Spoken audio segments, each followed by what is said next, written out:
Assalamualaikum sahabat ruang belajar, apa kabar semuanya? Semoga sehat selalu.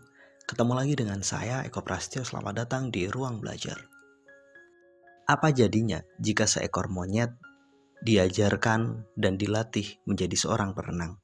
Apa jadinya jika seekor burung dituntut untuk menjadi pemanjat yang handal? Apa jadinya jika seekor ikan diminta untuk terbang tinggi? Pastinya semua akan berantakan. Sang monyet gak akan pernah bisa menjadi perenang yang handal. Sang burung juga gak akan pernah bisa menjadi pemanjat yang ulung. Begitu juga dengan seekor ikan. Mereka gak akan pernah bisa terbang tinggi. Mereka bertiga pasti akan gagal. Bukan karena mereka gak hebat, tapi karena mereka gak kenal siapa mereka. Mereka gak kenal apa blueprint diri yang melekat pada diri mereka. Bisa jadi ilustrasi itu sangat mungkin terjadi pada diri kita. Sebenarnya kita adalah seekor monyet, tapi kita memaksakan diri menjadi seorang perenang. Itu karena kita gak kenal siapa kita. Itu karena kita gagal mengenal blueprint diri kita. Sebenarnya apa sih blueprint diri itu? Lantas kenapa kita harus mengenalnya? Kemudian apa ciri bahwa kita telah melakukan sesuatu yang sesuai dengan potensi terbaik diri kita, yang sesuai dengan blueprint diri kita? Temukan semua jawabannya di video berikut ini.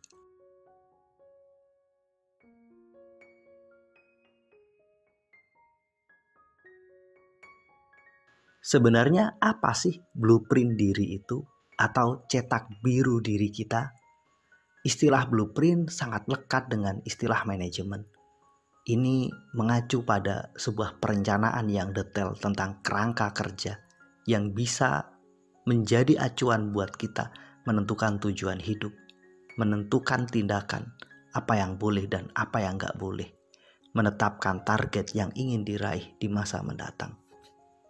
Dalam sebuah proses perencanaan, proses mewujudkan sesuatu, blueprint menjadi acuan yang sangat penting.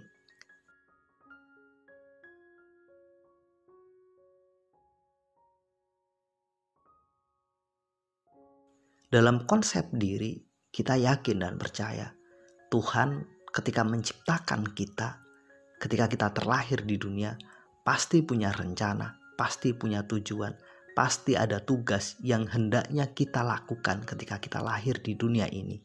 Inilah blueprint diri kita. Ketika kita melakukan sesuatu yang sesuai dengan rencana Tuhan, yang sesuai dengan desain yang telah Tuhan tetapkan untuk kita, pastinya kita akan bertumbuh menjadi sesuatu yang sangat maksimal. Namun, jika apa yang kita lakukan tidak sesuai dengan blueprint diri kita akan kesulitan untuk berkembang. Kita tahu, seekor monyet, blueprintnya adalah menjadi pemanjat. Seekor ikan, desain awal dirinya adalah untuk menjadi perenang. Kemudian seekor elang, blueprintnya adalah menjadi burung yang siap untuk terbang tinggi. Apa jadinya jika monyet dilatih untuk berenang, kemudian ikan dilatih untuk terbang, dan kemudian elang dilatih hanya untuk memanjat?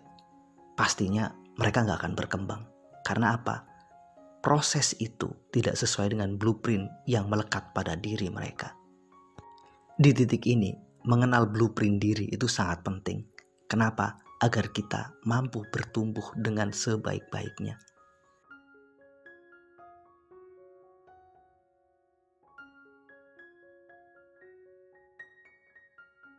Belajar mengenali blueprint diri terkait dengan mengenali siapa kita, apa potensi terbaik kita, apa kekurangan kita, apa kelebihan kita. Mungkin sahabat semua bertanya, gimana cara mengenali sebenarnya kita itu didesain untuk apa? Kita itu terlahir di dunia dengan tujuan apa? Cara termudah adalah melihat bekal yang ada pada kita, potensi yang ada pada kita. Potensi adalah bekal yang diberikan Tuhan pada kita. Maka di bekal itulah, di potensi itulah, sebenarnya kita diminta untuk melakukan sesuatu. Setiap potensi pasti punya target yang hendak diselesaikan, yang hendak dilakukan.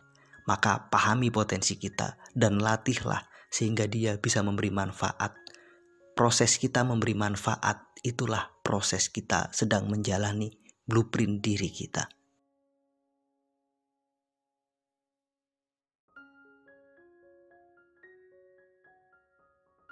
Memang benar, mengenal blueprint diri itu nggak mudah.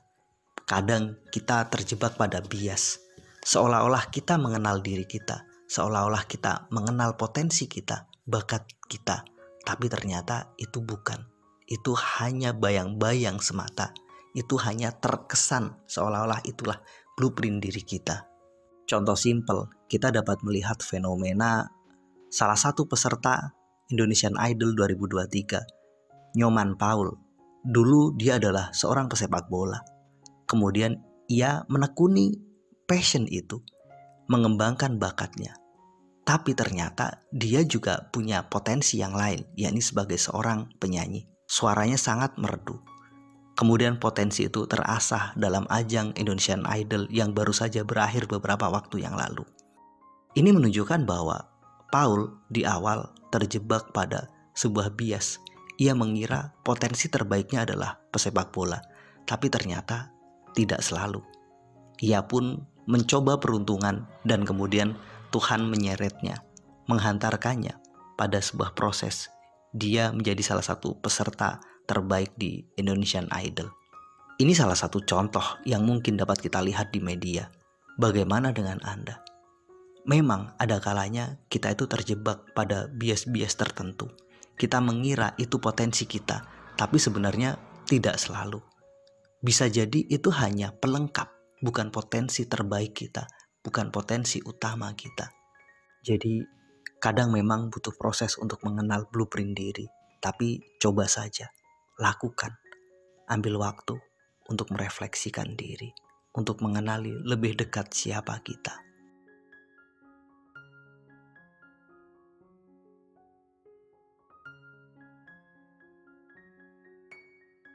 Namun, ada satu hal menarik nih. Walaupun memahami blueprint diri itu nggak mudah, tapi bukan berarti nggak mungkin. Ada 3 panduan yang dapat kita lakukan untuk melakukan evaluasi.